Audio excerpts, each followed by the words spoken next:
Sebenarnya yang pertama saya mau sampaikan bahwa yang perlu kita sadari bagaimana menumbuhkan satu kultur akademik, satu kultur pembelajaran selama Bapak Ibu mengikuti perkuliahan ini atau mengikuti jenjang S3 ini sampai Bapak Ibu nanti selesai.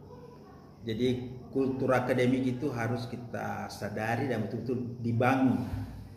Dan saya menyebutnya ini sebagai cara kita membangun kompetensi keilmuan.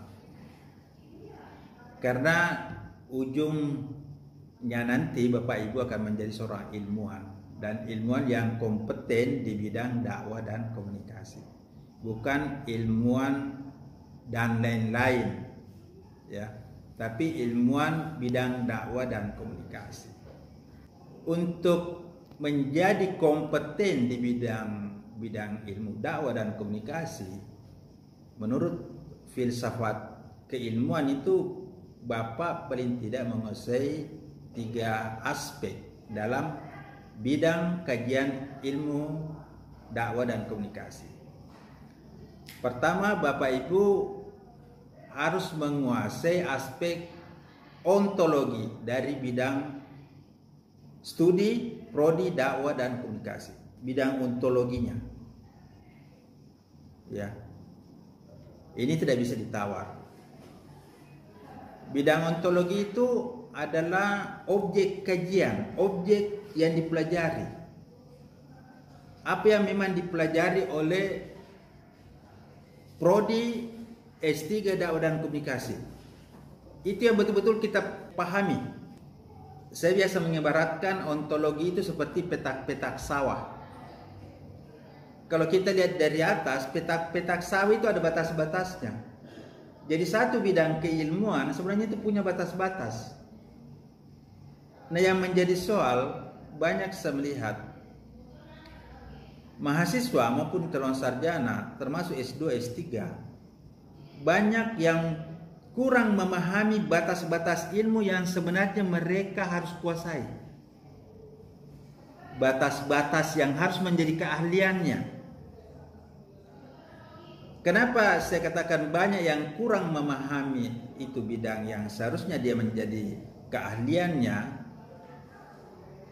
Saya banyak melihat pada saat mahasiswa itu mengajukan proposal penelitian. Baik S1, S2 maupun S3. Jadi Bapak Ibu, saya menganggap banyak mahasiswa yang tidak sadar atau memang tidak paham di mana seharusnya dia berada. Ya, yang disebut dengan ontologi, bidang kajian keilmuan yang seharusnya Bapak kuasai, yaitu dakwah dan komunikasi. Nah, kenapa saya mengatakan banyak yang belum memahami atau belum menyadari itu saya lihat pada saat mahasiswa mengajukan proposal penelitian. Ketika mengajukan proposal penelitian, banyak yang salah memilih fokus penelitian. Misalnya, kita ini dari jurusan dakwah dan komunikasi, tapi mengajukan proposal penelitian bidang pemasaran. Ini salah.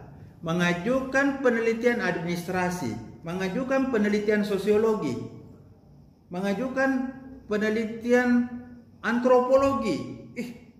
Saya bilang, bagaimana Anda nanti ini mau menjadi ahli apa?